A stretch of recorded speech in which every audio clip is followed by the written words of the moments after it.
మడకసిరి దగ్గర అనంతపురం వద్ద ఏపీఐసి కోసం 1600 ఎకరాలు భూమి ఉంది. అవసరమైతే ఇంకా 1 ఎకరాలు సమీకరించి నేను ఒకటే చెప్తున్నా, ఒక ఇండస్ట్రియల్ క్లస్టర్ని తీసుకొచ్చే బాధ్యత మేము తీసుకుంటాం. ఇక్కడ ఉండే వాళ్ళందరూ బెంగళూరుకి వెళ్తున్నారు.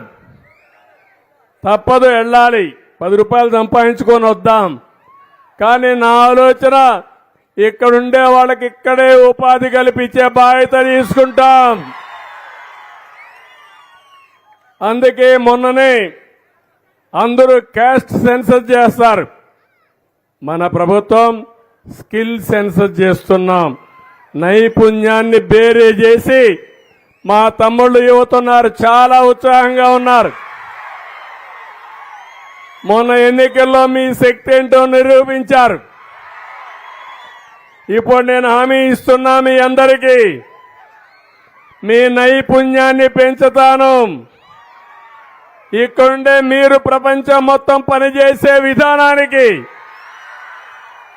నువ్వు బెంగళూరు పోయినా అక్కడుండే వాళ్ళకంటే ఎక్కువ సంపాదించి నైపుణ్యాన్ని నేర్పించే బాధ్యత మాదని మీ అందరికీ హామీ ఇస్తున్నా. అలాంటి దీనికి మనం ముందుకు పోదాం. ఇక్కడే ఇండస్ట్రీ తీసుకొద్దాం. ఇండస్ట్రీ తీసుకొచ్చి మన పిల్లలకు ఉద్యోగాలు కల్పిస్తామని చెప్పి కూడా నేను మీకు తెలియజేస్తున్నా. నేను ఇప్పుడే చెప్పాను, ఒక్క మార్కెట్, దీన్ని ఏం చేయాలో చేస్తాను. తప్పకుండా ఇక్కడ మీకు మార్కెట్ ఎస్టాబ్లిష్ చేయడమే కాకుండా శాశ్వతంగా మీ సమస్య పరిష్కారం చేయడానికి ముందుకు పోతాం. మడకశిర పట్టణానికి రింగ్ రోడ్డు కావాలన్నారు.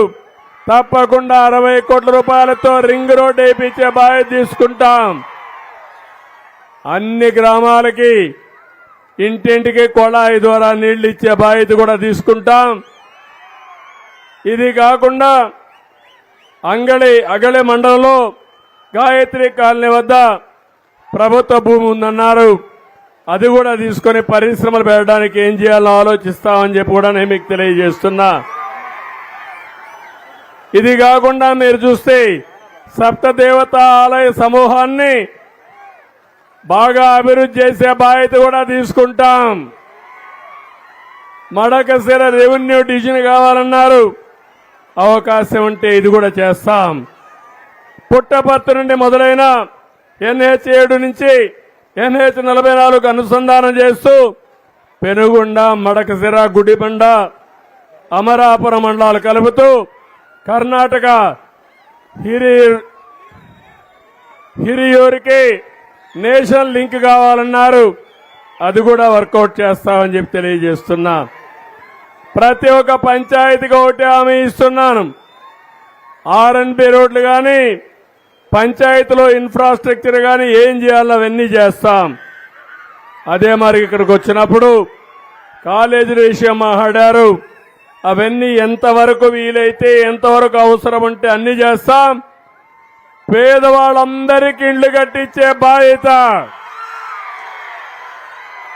ప్రభుత్వం తీసుకుంటాం. గ్రామీణ ప్రాంతాల్లో 3 సెంట్లు ఇంటి జాగా ఇస్తాం. పట్టణ ప్రాంతాల్లో 2 సెంట్లు ఇస్తాం. ఇప్పుడు కట్టే ఇండ్లు కాకుండా కొత్తగా కట్టే ఇండ్లకు 4 లక్షల రూపాయల ఆర్థిక సహాయం చేసే బాధ్యత ప్రభుత్వం తీసుకుంటుందని చెప్పి కూడా నేను మీకు తెలియజేస్తున్నా. ఈ రోజే సుప్రీంకోర్టు అయితే ఒక జడ్జిమెంట్ ఇచ్చారు. ఏదైతే నేను 96లో సామాజిక న్యాయం కోసం ABCD కేటగరైజేషన్ తీసుకొచ్చాను. దాన్ని ఈరోజు సుప్రీంకోర్టు తీర్పిస్తూ ఆ రోజు చేసే నిర్ణయం సబబైన నిర్ణయం, న్యాయమైన నిర్ణయం, చట్టబద్ధత ఉందని చెప్పడం జరిగింది.